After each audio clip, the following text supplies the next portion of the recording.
Hello everyone, welcome to Sources classes. So in this video again we'll be continuing our discussion with the quantitative aptitude question of the HSEE 2019 paper.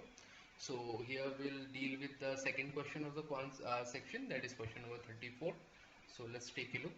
So we have basically a summation series where 1 plus 2 square plus 2 to the power 4 plus 2 to the power 6 plus dot dot dot 2 to the power 48 is given. So we need to find its summation.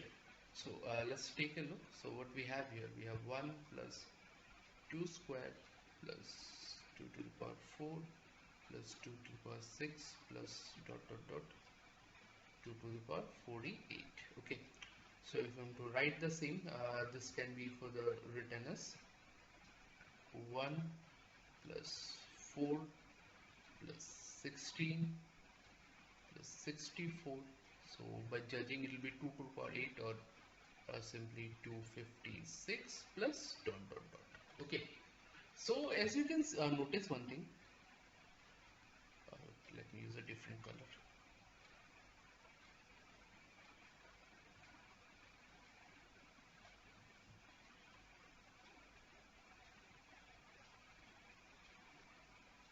Into 4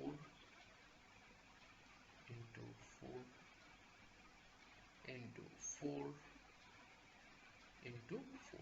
So as we can see, this is nothing but a GP series, okay, with common ratio, that is R equal to 4.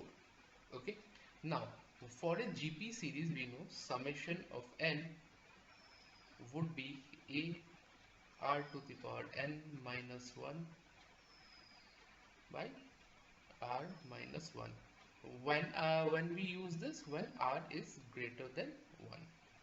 Okay, then we use this particular condition. Now what we need here, we need n and a. We know a is equal to 1. Why 1? A is the first term and a is equal to 1. Now we need n, that is total number of terms in the series. So what will we doing?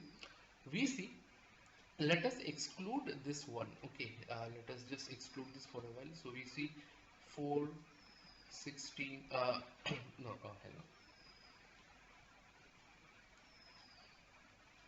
we'll use this 2 square 2 4 2 6 2 8 dot dot dot 2 to the power 48.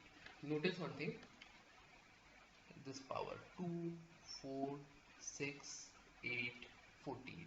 So all the even terms still 48. So even terms, that is 2 4 6 8 10 12 dot dot dot till 48. So 48, all the even terms we consider, then we have 24 even terms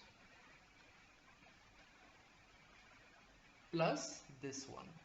Okay, so therefore n in this regards would simply be 24 even terms plus 1, that is 25. So if I am to input all the values in this particular formula, we'll have 1 into r to the power 25, or r being 4. Let me just substitute the values. 4 to the power 25 minus 1, we will have 4 minus 1, or 4 to the power 25. So we know 4 is 2 square, so we can write this as 2 to the power 50 minus 1 by 3, which will be our answer. Okay, so option D. So I hope this thing is clear to you, this question. So I don't think you should face much of an issue. Just the main trick was in this regard was the finding the total number of terms. So if you are able to figure that out, then you shouldn't really face an issue in this regard. Okay, having said that, if, we'll be signing out, and I'm signing out, so we'll continue our discussion with similar sort of questions in the subsequent video. Thank you so much.